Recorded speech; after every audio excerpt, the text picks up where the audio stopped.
오늘 봉독한 말씀 중심에서 하나님이 선택한 장자들이라는 제목으로 하나님 말씀 전합니다. 아브라함이 100살에 이삭을 낳았다고 하는 걸 우리가 잘 압니다. 근데 이삭도 결혼을 해서 그 어머니처럼 아내가 빨리 임신을 못하고 20년 동안 아이가 없었습니다. 그런데 60살 되던 해에 쌍둥이를 하나님께서 주셨습니다. 그게 우리가 아는 야곱과 에서입니다. 그리고 아브라함이 175세까지 살으셨으니까 100살에 이삭을 낳고 75년 동안을 더 사셨으니까 이삭이 60세에 낳은 두 아들 쌍둥이를 아브라함도 15년 동안 손자들을 보면서 살았다고 하는 것이 우리가 유추가 가능합니다. 아브라함도 손자보는 재미가 상당히 있었을 거예요. 쌍둥이가 나왔으니까. 그런데 오늘 본문의 기록은 이 쌍둥이가 나오는 얘기가 보통 집에 그냥 쌍둥이 난 얘기는 우리가 흔히 듣지만 왜 창세기 저자가 이삭의 이 쌍둥이 얘기를 이렇게 기록을 하고 있는가? 이 본문을 기록한 성령님께서는 우리에게 주시고자 하시는 메시지가 있기 때문이죠. 이 메시지를 통해서 우리에게 아주 중요한 걸 가르쳐 주려고 하신 것입니다. 남의 집에 애 둘 쌍둥이 낳았다더라는 얘기는 팩트가 팩트이지만 그래도 그 얘기하려고 하는 것이 아니고 이 사건에서 우리에게 주시는 아주 중요한 복음을 설명하려고 하는 것입니다. 이미 세상에 다 알려져 있기 때문에 이건 쉬쉬하고 그런 남의 얘기하는 거 아니기 때문에 얘기해도 큰 문제는 없으리라고 생각이 됩니다. 나비야 청산 가자더니 이런 책 제목입니다. 이 책이 출간되면서 우리 고국에서는 좀 시끄러웠습니다. 1996년도에 출간이 됐는데 이 책이 출간되자마자 서점으로 팔리기 시작하자 갑자기 어떤 사람이 이 책을 전부 다 사버렸습니다. 그래서 더 이상 팔리지가 않았어요. 처음에 산 사람들만 가질 수 있었지 나머지 서점에는 모두가 다 한 돈 많은 사람들이 다 이걸 회수했어요. 샀어요. 그냥. 그래서 더 이상은 출간이 안 되고 세상에 회자되다가 이제 지난 얘기가 됐습니다. 나비야 청송 가자더니 옛날 우리 1공화국에서 3공화국 때는 대한민국이 요정이 판을 치던 시대였습니다. 그러니까 요정이 아주 유명한 요정이 3개가 있었는데 저는 가본 적이 없으니까 이름은 알 필요 없고 그 요정 가운데 한 요정에서 일어난 일입니다. 거기에 기생으로 있던 한 여인이 우리나라의 모 기업의 대재벌의 삼성이죠. 거기에 고인이 되신 이병철 회장님의 형님 되시는 분의 애첩이 거기 있었습니다. 그리고 이 분이 아이를 둘 낳고 잘 살았죠. 세간에 아무도 알지 못했습니다. 그랬는데 이 형님께서 갑자기 돌아가시니까 그만 삼성가에서 이분을 내쫓았습니다. 아주 비참하게 됐습니다. 살아 계셨을 때는 굉장한 대접을 받고 살았는데 이제 쫓겨나니까 전세방을 근근하면서 새방살이를 하면서 살았습니다. 애들도 어린 나이였기 때문에 무엇인지 모르고 자라다가 이제 세상에 이 아이들이 많이 자란 뒤에 정식으로 이 자서전을 쓰게 된 것입니다. 그리고 친자 소송이 벌어지게 된 것이죠. 세상은 이 재벌가의 친사소송, 이것은 우리 항상 보는 드라마 내용입니다. 드라마에는 이런 게 안 나오면 사람들이 안 보거든요. 그래서 이 재벌가의 친자냐 아니냐를 DNA로 조사를 해가지고 그게 판명이 나면 어제까지는 그냥 방탕하러 살고 논팽이로 살다가도 우리 아버지가 그런 재벌이었어? 이렇게 판명만 딱 나버리면 이제 우리 흔히 하는 말로 팔자를 바꾼다 이런 얘기를 하고 완전히 그냥 생이 바꿔져 버린 겁니다. 하루아침에. 그래서 그 친자 소송을 예전 같으면 입에도 내지 못할 그런 부끄러운 얘기인데도 지금은 당당하게 법정에서 친자 소송을 해서 원고가 승소를 하는 그런 세상이 됐습니다. 은근히 또 그런 거 바라는 사람도 있지 않습니까? 그러니까 재벌가의 친자 소송이라고 하는 거 얼마나 세간의 관심과 주목거리입니까? 그리고 그 당사자들도 그걸 실제로 그렇게 이제 돼야 되겠기 때문에, 왜냐하면 너무너무 비참해지고 나는 늙어져 가고 죽지만 애들까지 이렇게 불행을 물려줄 수 없다 해서 반드시 아이들을 위해서라도 이것을 친자를 확인하고야 말겠다. 그 굉장한 관심거리예요. 그런데 오늘 본문의 내용이 지금 그런 얘기예요.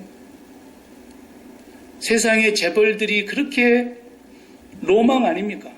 우리 모든 평민들, 서민들의 로망이 뭐예요? 세상의 재벌이 나는 될 수는 없지만 됐으면 좋겠고, 그러나 그것이 세상의 로망은 사실이에요. 세상 사람들이 재벌만큼은 못 될지라도 나도 괜찮기를 바라는 사람들이 세상 사람들이니까. 그런데 그 재벌가의 친자 소송을 해서라도 그걸 확인받고 싶어하는 그런 열정, 그런 간절함.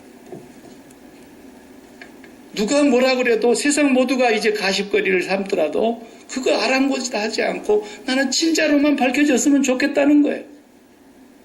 그런데 오늘 우리 하나님의 백성들에게 있어서 내가 하나님의 친자에 대한 것에 대한 간절함과 하나님의 친자로 살아가는 사람들에게서 주어지는 그 엄청난 약속의 언약들, 언약의 그 상속들, 그런 것에 대해서 우리는 너무 무감각하다는 거예요. 당장 세상의 재벌의 친자가 되면은 몇십억, 몇백억의 메리트가 생기기 때문에 그러는가는 모르겠지만, 하나님의 자손이 된다는 것, 하나님의 장자가 된다는 것, 하나님의 선택받은 상속자가 된다고 하는 것, 이것에 대해서 하나님 믿는 사람들이 너무 감각이 없어요. 세상의 재벌들의 친자 소송을 해서 몇십억, 몇백억을 받아내는 것보다도 한참 미치지 못할 몇억, 몇천만 원밖에 안 되는 돈을 얻기 위해서는 그렇게 애를 쓰면서, 아무리 노력해도 우리가 재벌들 수준까지 올라갈 수 없다는 것을 알면서도, 그것을 얻기 위해서는 몸부림을 치면서도 하나님의 장자가 된다고 하는 이것에 대해서 우리 마음이 무덤덤하다. 이게 만져지지도 않는 것이고 당장에 통장에 밸런스가 들어가는 것도 아니고 뭔가 이게 우리 마음에 막 와닿는 게 없어가지고 그러는 것처럼, 아무런 메리트가 없는 사람처럼 하나님의 백성들이 살아가고 있다고 하는 것, 이거 보통 심각한 문제가 아니라는 거예요. 어떻게 세상에 있는 세상 재벌들의 친자가 되는 것만도 안 되는 그런 감동, 그런 기쁨. 야, 이거 정말 심각한 얘기 아니겠습니까? 오늘 본문에서는 이런 부분의 문제를 우리에게 지금 하나님께서 말씀하고 도전하고 계시는 거예요. 하나님의 장자라고 하는 것은 큰아들이라는 뜻이 아닙니다. 그래서 하나님의 친자식이라는 뜻인데, 하나님의 친자는 하나님의 언약을 상속받는 자손들이죠. 영원한 약속이요, 영원한 상속자가 되는 것입니다. 그것이 맨 처음에 이스라엘 백성들에게서 하나님이 처음 선택으로 이루어진 거예요. 그래서 성경을 보면은 분명히 그렇게 말씀했습니다. 이스라엘은 하나님의 장자다. 성경이 그렇게 기록했어요. 하나님께서 선택한 백성이라는 거예요. 그 선택한 백성이 되는 과정이 어떻게 됐느냐? 나라가 제일 크고 부강하니까. 그것이 아니었습니다. 그들은 모든 민족 중에 가장 적은 민족이라 그랬습니다. 그런데 그들을 친자로 삼을 때 어떻게 합니까?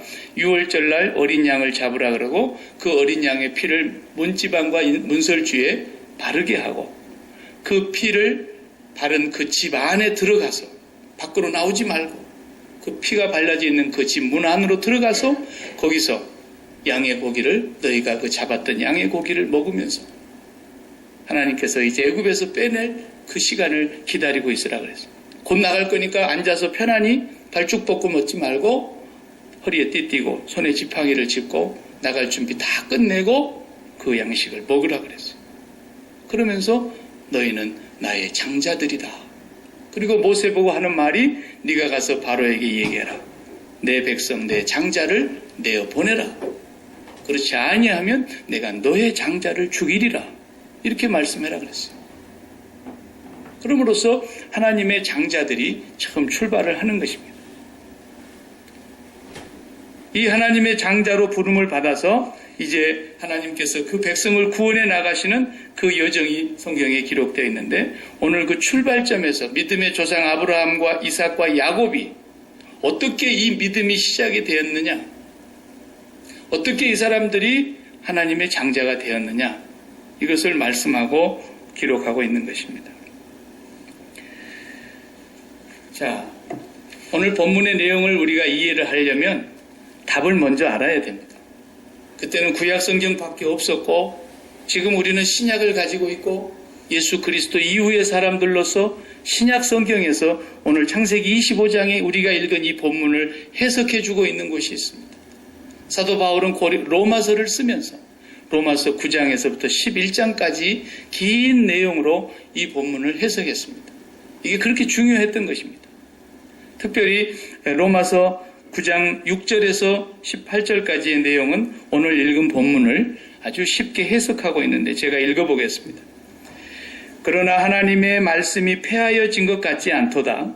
이스라엘에게서 난 그들이 다 이스라엘이 아니요 또한 아브라함의 씨가 다 그 자녀가 아니라 오직 이삭으로부터 난 자라야 내 씨라 불리리라 하셨으니 곧 육신의 자녀가 하나님의 자녀가 아니요 오직 약속의 자녀가 씨로 여김을 받느니라. 약속의 말씀은 이것이니 명년 이때에 내가 이르리라. 사라에게 아들이 있으리라 하심이라. 그뿐 아니라 또한 리브가가 우리 조상 이삭 한 사람으로 말미암아 임신하였는데 그 자식들이 아직 나지도 아니하고 무슨 선이나 악을 행하지 아니한 때에 택하심을 따라 되는 하나님의 뜻이 행위로 말미암지 않고 오직 부르시는 이로 말미암아 서게 하려 하사 리브가에게 이르시되 큰 자가 어린 자를 섬기리라 하셨나니 기록된 바 내가 야곱은 사랑하고 에서는 미워하였다 하심과 같으니라. 이렇게 이 본문을 인용을 하시면서 내가 큰 자가 어린 자를, 쌍둥이가 나왔는데 먼저 에서가 나왔어요. 털이 많고 복실복실한 뻘건 털이 많은 아이가 먼저 나왔는데 뻘겋다. 그래서 에서라는 뜻으로 이름을 지었어요. 그리고 그 형의 발꿈치를 잡고 따라 나왔다 그랬는데 뱃속에서부터 얼마나 둘이서 요동을 쳤는지 엄마가 임신했을 때 아유 내 태중에서 둘이 벌써 싸우는구나 이랬다는 거예요. 그래서 하나님 앞에 가서 물었어요. 이게 어찌된 일입니까? 아이를 주시지 않더니만 20년 만에 쌍둥이가 뱃속에서 이렇게 요동을 치는데 무슨 뜻입니까? 하고 하나님께 기도를 했는데 하나님이 이르시기를 큰 자가 어린 자를 섬기리라. 먼저 나온 에서가 동생 야곱을 섬기게 될 것이고 다시 말하면 에서가 둘째가 되고 둘째가 장자가 된다고 하는 말씀을 하나님이 하시는 거예요. 실질적으로 역사적으로도 에서가 낳은 자손들이 에돔이고 야곱이 낳은 아들이 이스라엘 아닙니까? 그 후손들이 이스라엘이니까. 그래서 실질 역사적으로도 그렇게 되었고 하나님께서는 야곱을 장자로 삼으셨는데 내가 긍휼히 여길 자를 긍휼히 여기고 내가 야곱은 사랑하고 에서는 미워하였다 함과 같다 그랬어요. 그래서 이것에 대한 논란이 기독교 역사에 2000년 동안 얼마나 많은 신학적인 논쟁이 있는지 몰라요. 하나님이 그렇게 선택하셔가지고 구원하는 백성이라면 하나님이 선택하지 아니하는 사람들을 왜 허물을 찾느냐는 거예요. 그래서 책임을 하나님께 다 돌리려고 하는 사람들이 지난 2000년 동안 그 질문을 했던 거예요. 하나님이 선택하였으니까 구원받는 것이고 하나님이 선택하지 아니하였으면 구원받지 못한다면 왜 선택하지 아니하는 자들을 하나님이 허물하시느냐는 거예요. 그러니 얼마나 이게 논쟁거리가 되겠습니까? 제가 아는 한 지금까지 어떤 신학자도 이것에 대한 대답을 내놓는 사람이 없습니다.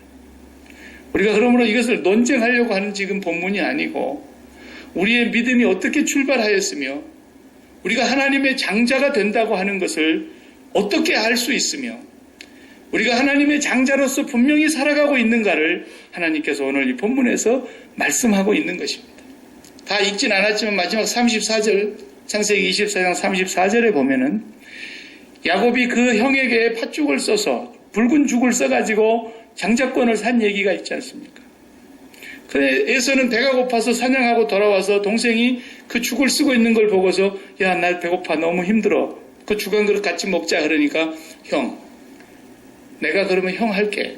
장자권을 나한테 팔아라. 그랬더니 야, 내가 지금 배고파 죽게 생겼는데 장자권이 무슨 대수냐. 네가 장자해라. 내가 우선 살고 봐야 되겠다. 그리고는 그 죽 한 그릇을 받아 먹으면서 동생한테 그냥 장자권을 네가 형해. 이랬단 말이에요. 그런데 성경은 뭐라고 기록하느냐면 에서가 장자의 명분을 업수히 여겼다 그랬어요. 경홀히 여겼다. 오늘 이 세상 속에 하나님의 백성들과 하나님의 백성이 아닌 사람들의 삶을 지금 설명하려고 하는 거예요. 이 저자가. 세상의 로망이라고 할 수 있는 재벌들의 친자가 되는 것은 키를 쓰고 찾으려고 한다고 한다면 그 재벌들의 로망으로 우리가 감히 미쳐갈 수도 없는데도 불구하고 우리는 그 세상을 그렇게 사랑하고 있는데 그 사람들이 바로 어떤 사람들이냐? 에서의 후손들이라는 거예요. 하나님의 장자가 되는 것을 그렇게 경홀히 여기고 우습게 여긴다는 거예요. 하나님의 장자가 되는 삶에 대해서 아무런 메리트를 느끼지도 못하고 누리지도 못하고 깨닫지도 못하고 살아가는 그런 사람들이 너무너무 많다는 거예요. 그러나 하나님의 백성들은 세상을 다 팔아서라도 밭에 감추인 그 보화를 사려고 하나님의 영원한 그 상속을 받는 장자가 되려고 세상을 다 판다는 거예요. 세상을 십자가에다 못 박는다는 거예요. 그래서 모든 걸 다 팔아 그 밭을 샀느니라 천국을 비유하실 때에 주님이 그 비유를 하셨던 거예요. 장자권을 받게 되면 예수 그리스도께서 누리신 그 하늘의 모든 영광이 그리스도 안에서 그리스도와 함께 내 것이 되어버리는데 세상의 로망인 재벌들의 친자가 되는 것은 그렇게 바라면서도 또 그런 재벌과 같은 삶을 나도 한번 누려볼 수만 있다면 누리기를 그렇게 원하면서도 하나님의 나라의 장자가 되고자 하는 그런 열망과 간절함과 애절함이 하나님의 백성들에게 없다고 한다면 이 얼마나 심각한 문제냐는 것입니다. 성경은 예수 그리스도를 장자로 묘사하고 있는 본문이 있습니다. 예수님을 장자라고 그랬어요. 로마서 8장에서 그렇게 소개하고 있습니다.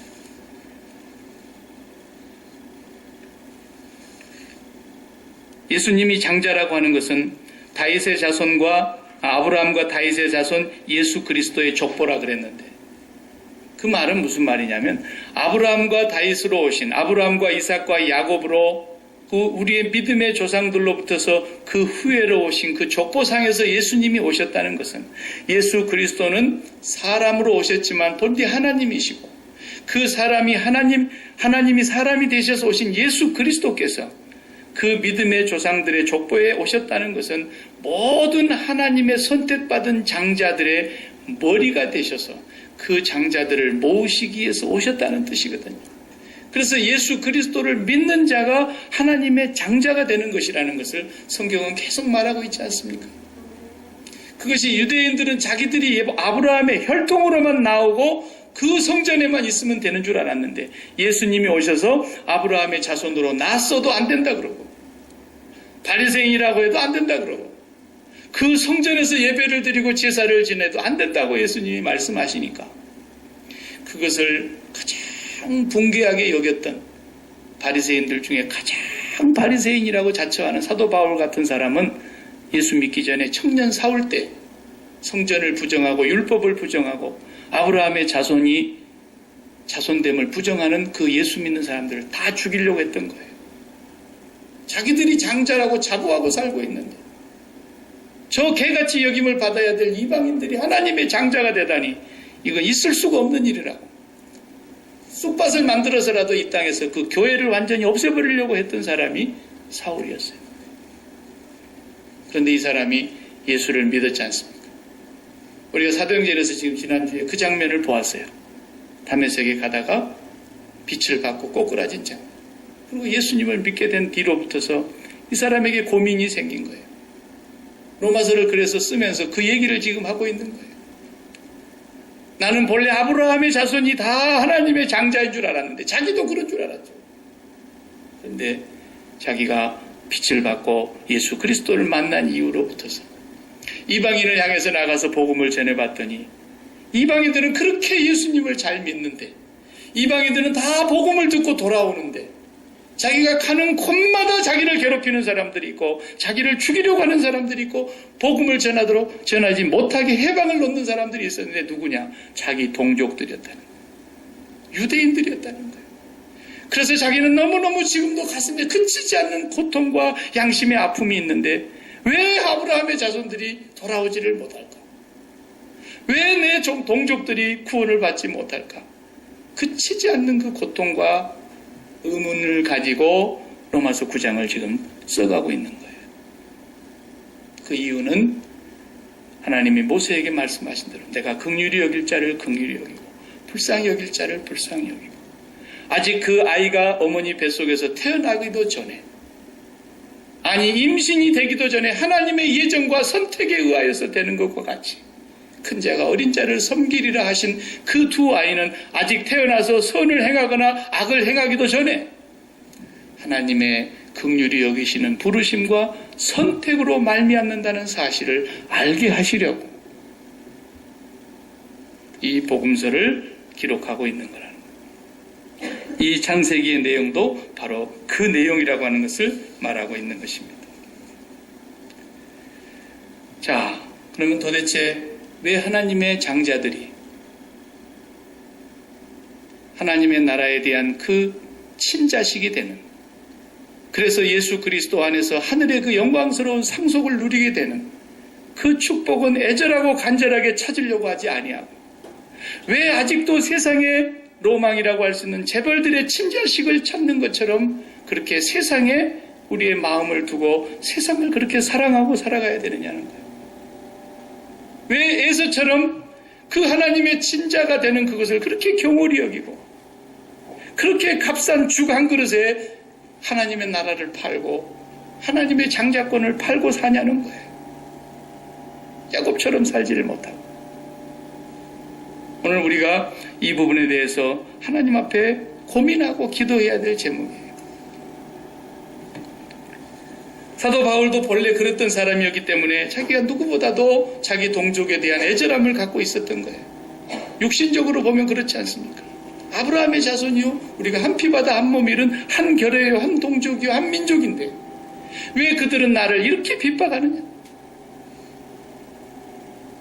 그래서 바울 사도도 자기에 대한 얘기를 갈라디아서에서 이렇게 기록합니다.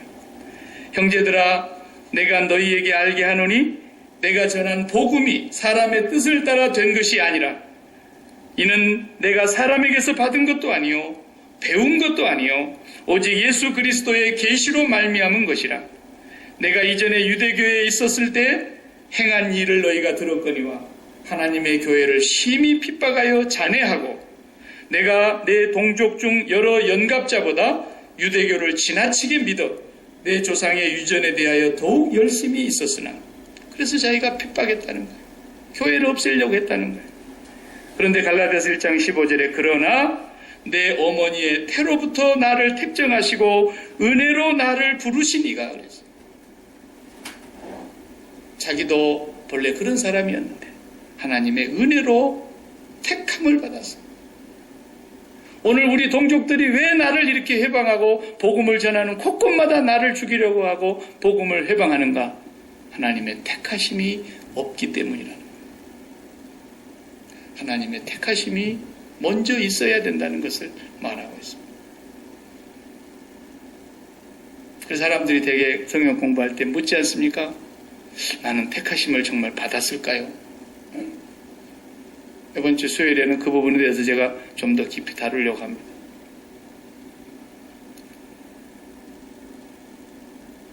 하나님의 선택을 받은 사람들은 도대체 누구인가? 하나님의 선택과 애정 가운데서 하나님의 장자가 된 사람들이 도대체 누구인가? 성경은 그 사람들이 바로 교회라고 말하고 있습니다. 교회가 하나님의 장자들입니다. 그 교회를 소개할 때 성경에서 이렇게 소개하고 있습니다. 제가 그 본문을 먼저 읽고 설명하도록 하겠습니다. 히브리서 12장 22절 그러나 너희가 이른 곳은 시온산과 살아계신 하나님의 도성인 하늘의 예루살렘과 천만 천사와 하늘에 기록한 장자들의 총회와 교회와 만민의 심판자이신 하나님과 및 온전케 된 의인의 영들과 이렇게 기록하고 있습니다. 여기 본문에 하늘에 기록한 장자들의 총회라 그랬습니다. 이것을 교회를 말하는 겁니다. 구원받은 하나님의 교회를 하늘에 기록한 장자들의 총회라고 하는 거죠. 우리가 구원받은 하나님의 백성이요 선택을 받은 하나님의 장자들이라고 한다면 그것은 하늘에 있는 장자들의 총회가 지금 원형이 있다라는 거예요. 그것의 그림자가 이 땅에 있는 교회라고 성경은 말하고 있는 거예요. 그러면 이 교회가 하나님의 장자들의 총회인 것을 무엇으로 알 수 있느냐는 거예요. 내가 선택받은 자라고 하는 것을. 내가 먼저 선을 행해서 그런 것도 아니고 아브라함의 아들이 8명이 있었는데 특별히 이삭을 하나님이 장자로 택한 것은 이삭이 특별히 기쁘고 귀엽고 이뻐서 그런 게 아니라 우리가 하나님의 장자가 된 것은 절대로 우리가 하나님 앞에서 선하게 살 것을 하나님이 아시고 그런 게 아니라 우리가 하나님의 장자로 하나님의 선택을 받은 것은 오직 하나님의 은혜로 된 것입니다. 그것이 하늘에 있는 장자들의 총회로 지금 그려져 있고 거기에 원형이 있고 거기에 우리의 결례들이 다 모여 있는 것입니다. 아브라함도 죽어 그곳으로 갔던 거 우리가 앞 시간에 보았습니다. 우리도 그곳으로 갈 것입니다. 이 땅에 살아가고 있는 사람들이 하나님의 선택에 의해서 살아가고 있는 사람들이라는 걸 무엇으로 아느냐는 거예요.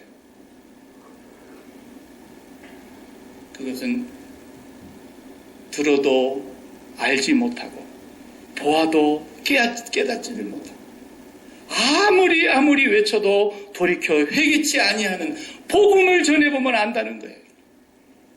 복음을 전해보면 아는 거예요. 그 복음이 뭐냐?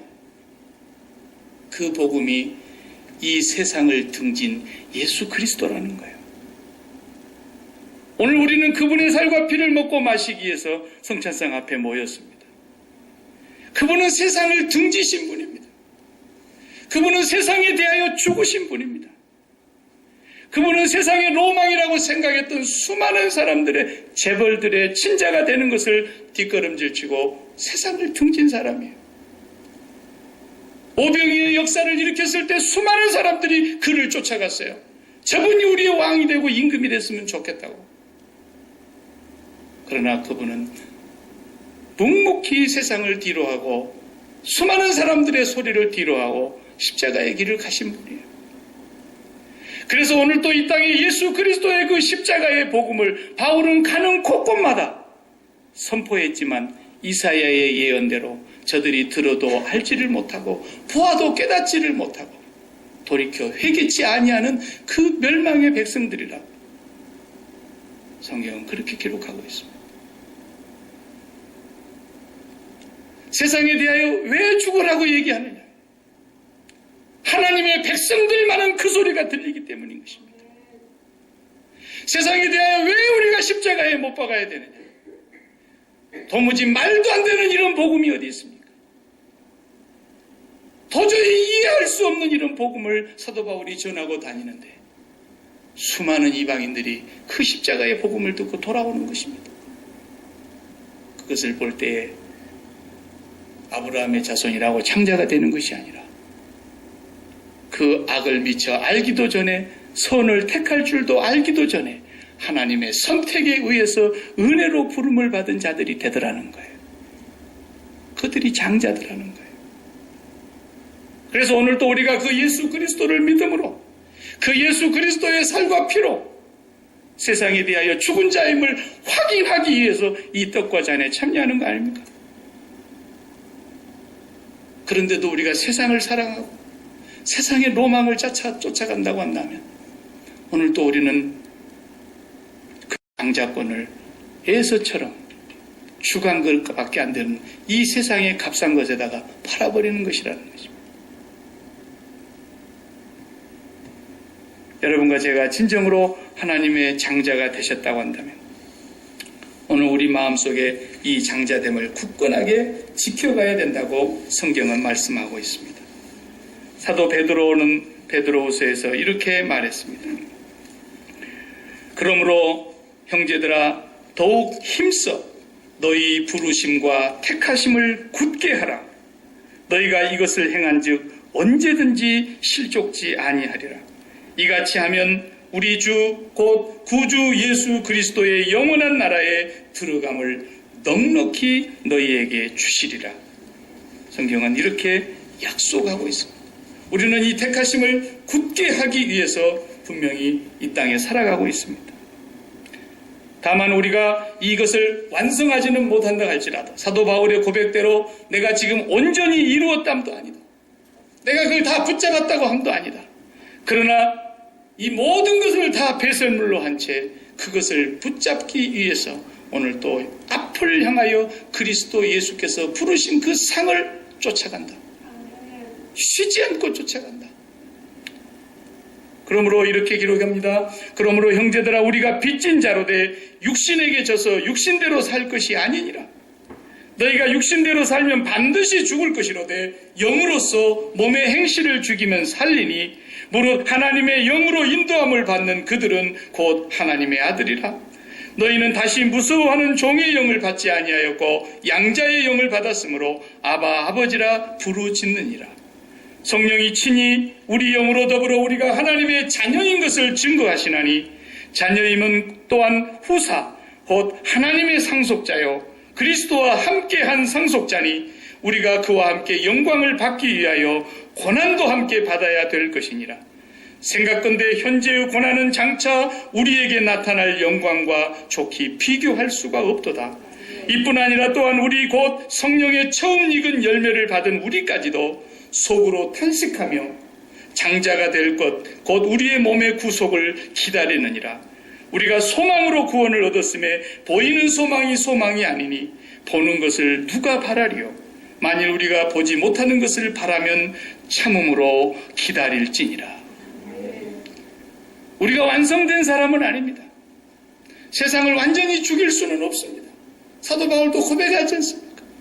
내가 하나님의 선을 붙들려고 그렇게 애를 써도 또 마음에 새로운 악이 나를 사로잡아 오는 것을 볼 때마다 오라 나는 공고한 사람이로다. 이 사망의 몸에서 누가 나를 건져내랴. 탄식하고 탄식했지만 그래도 한 가지 분명한 것은 세상을 십자가에 못 박고 살았다는 것입니다. 그러면서 하나님의 나라의 장자들의 총회에 속한 그 백성답게 참고 기다리면서 누가 보이는 소망을 기다리겠느냐. 보이지 않는 소망이기에 장차 우리에게 임할 영광의 소망이기에 비교할 수 없는 소망이기에 참고 기다리면서 세상을 등지고 갔다는 것입니다. 이 사람들이 야곱이요 야곱의 후예들이요 주간 그릇의 장자권을 판 에서가 아니라는 것을 증거하는 것입니다. 여러분이 여러분 자신에게 질문하십시오. 내가 하나님의 선택과 예정에 대하여 하나님의 장자가 되고 예루살렘의 총회에 가입한 사람인가? 아니면 나는 오늘 또 아직도 세상을 버리질 못하고 세상을 끝없이 나의 로망으로 여기고 세상을 끝없이 연애하고 사랑하고 있는지, 이것이 오늘 하나님께서 우리에게 주시는 선택받은 장자의 메시지인 것입니다. 기도하십시다.